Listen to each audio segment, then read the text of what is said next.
ಕೇಂದ್ರ ಹಣಕಾಸು ಸಚಿವೆ ನಿರ್ಮಲಾ ಸೀತಾರಾಮನ್ ಗುಜರಾತ್ನ ಗಾಂಧಿನಗರದಲ್ಲಿ ಇಂದು ಆಪ್ಕಿ ಪೂಂಜಿ ಆಪ್ಕಾ ಅಧಿಕಾರ್ ದೇಶವ್ಯಾಪಿ ಅಭಿಯಾನಕ್ಕೆ ಚಾಲನೆ ನೀಡಿದರು.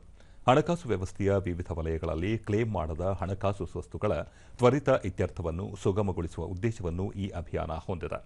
ಸಭೆಯನ್ನು ಉದ್ದೇಶಿಸಿ ಮಾತನಾಡಿದ ಸಚಿವರು, ಈ ಅಭಿಯಾನ ಹಕ್ಕು ಪಡೆಯದ ಠೇವಣಿಗಳನ್ನು ಅವರ ಕಾನೂನುಬದ್ಧ ಹಕ್ಕುದಾರರಿಗೆ ಸರಿಯಾಗಿ ಹಿಂದಿರುಗಿಸುವುದನ್ನು ಖಾತರಿಪಡಿಸುತ್ತದೆ ಎಂದು ಹೇಳಿದರು. ಫಲಾನುಭವಿಗಳಿಗೆ ಅಭಿಯಾನದ ಪ್ರಯೋಜನವನ್ನು ಖಾತರಿಪಡಿಸಲು ಈ ಉಪಕ್ರಮದ ಬಗ್ಗೆ ಜನಜಾಗೃತಿ ಮೂಡಿಸುವಂತೆ ಸೂಚನೆ ನೀಡಿದರು. ಹಣಕಾಸು ಸಂಸ್ಥೆಗಳು ಹಾಗೂ ಹಕ್ಕು ಪಡೆಯುವವರ ನಡುವಿನ ಅಂತರವನ್ನು ತಗ್ಗಿಸುವ ಮಹತ್ವವನ್ನು ವಿವರಿಸಿದ ಅವರು, ಜನರ ಆರ್ಥಿಕ ಸಬಲೀಕರಣಕ್ಕೆ ಈ ಹೆಜ್ಜೆ ನಿರ್ಣಾಯಕವಾಗಿದೆ ಎಂದು ಹೇಳಿದರು. ಗುಜರಾತ್ ಹಣಕಾಸು ಸಚಿವ ಕನುಭಾಯ್ ದೇಸಾಯಿ ಕೂಡ ಕಾರ್ಯಕ್ರಮದಲ್ಲಿ ಮಾತನಾಡಿದರು. ಮುಂದಿನ 3 ತಿಂಗಳುಗಳಲ್ಲಿ ಈ ಅಭಿಯಾನ ದೇಶದ ಪ್ರತಿಯೊಂದು ಜಿಲ್ಲೆಯನ್ನು ಒಳಗೊಳ್ಳಲಿದ್ದು, ಬ್ಯಾಂಕುಗಳು, ವಿಮಾ ಕಂಪನಿಗಳು, ಪಿಂಚಣಿ ನಿಧಿಗಳು ಮತ್ತು ಷೇರು ಹಾಗೂ ಮ್ಯೂಚುವಲ್ ಫಂಡ್ ಕಂಪನಿಗಳು ಹೊಂದಿರುವ ಕ್ಲೇಮ್ ಮಾಡದ ಆಸ್ತಿಗಳ ಸುಲಭ ಮತ್ತು ತ್ವರಿತ ಪರಿಹಾರವನ್ನು ಈ ಅಭಿಯಾನ ಕೇಂದ್ರೀಕರಿಸಲಿದೆ. 1,82,000 ಕೋಟಿ ಮೌಲ್ಯದ ಕ್ಲೇಮ್ ಮಾಡದ ಆಸ್ತಿಗಳು ಪ್ರಸ್ತುತ ದೇಶಾದ್ಯಂತ ವಿವಿಧ ಹಣಕಾಸು ಸಂಸ್ಥೆಗಳಲ್ಲಿ ಇವೆ.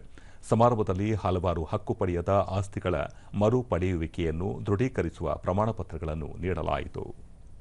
have to extend that to you will have to act. अगर ये 3 A's में काम हो जाता है, awareness, action, awareness, access and action.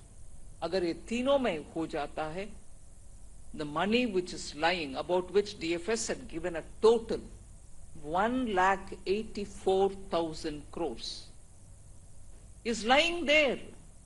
It is safe, I can assure you.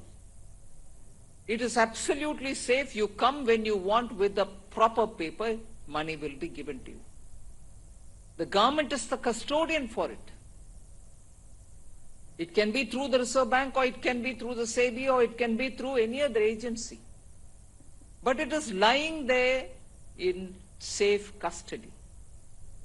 The moment you claim it, you get it.